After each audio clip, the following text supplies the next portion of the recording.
吹雪に翻弄された登山道。視界は白一色に染まり、凍てつく風が肌を刺し、手足はすでに感覚を失っていた。一切の希望が遮断されかけていたその時、久美子の決意した声が届いた。先輩、一緒に入りましょう。天然の温泉を見つけた彼女の声は、絶望の中での唯一の光だった。俺の名前は戸田健介。定年退職後、趣味で始めたクライミングに情熱を注いでいた。元同僚の後輩たちと結成したチームで山の頂を目指していた。しかし、目前に迫る頂上にもかかわらず、突如襲いかかる悪天候により計画は狂い始めた。視界が奪われるほどの吹雪に久美子以外の全員とはぐれてしまった。前が見えない、方向感覚も失われ、歩いても歩いても景色は変わらない。そんな中、久美子が少し風を防げるところまで移動しましょう、と提案した。その言葉に従い、彼女に続いて歩いた。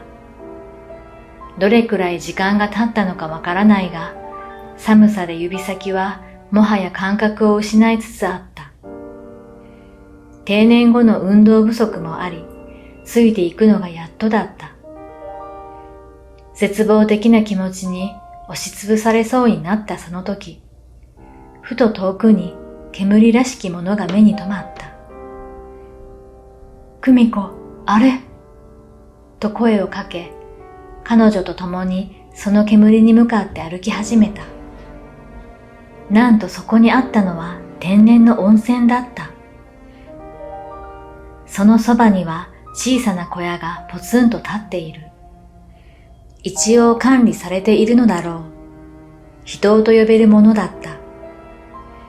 温泉の大きさはそれほどではなく、幅は 1.5 メートルほどしかなかった。久美子の声には震えがあったが、その眼差しには揺るぎない決意が宿っていた。先輩、温泉に入りましょう。このままでは死んでしまいます。彼女の声が途切れ、その瞳は訴えかけるように健介を見つめた。健介は一瞬の躊躇もなくうなずき、凍てつく空気の中で服を脱ぎ始めた。恥ずかしさなどみじんも感じない。命の危機がそうさせた。温泉に飛び込んだ瞬間、猛烈な寒さから解放された。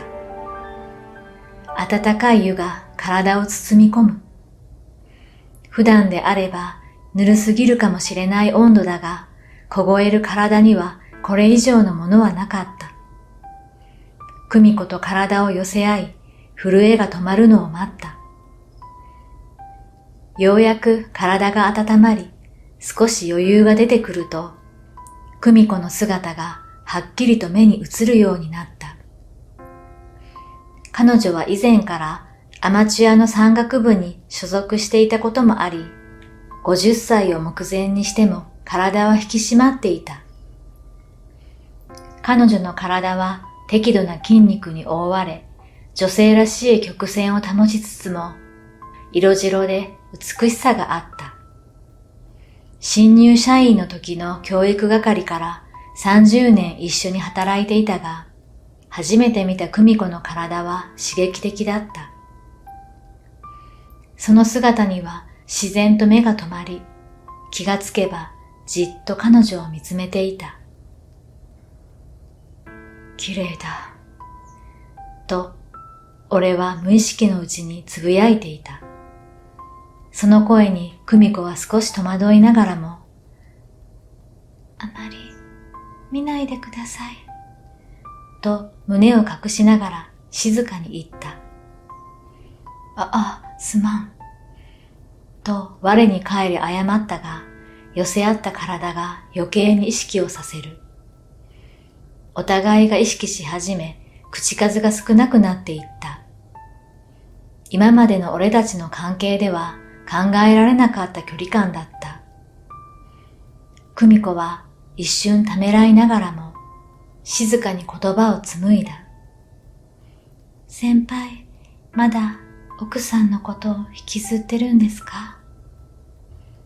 その質問は空気を一変させた。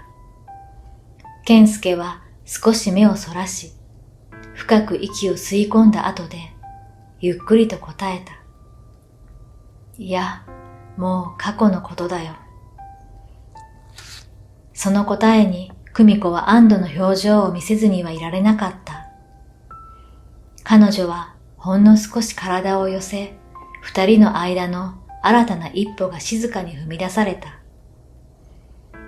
この共に乗り越えた試練がお互いに新たな一面を見せたのだった。命の危機を共に乗り越えたことで、俺たちは互いの深い部分を理解し合うことができた。それは新しい始まりの予感に満ちていた。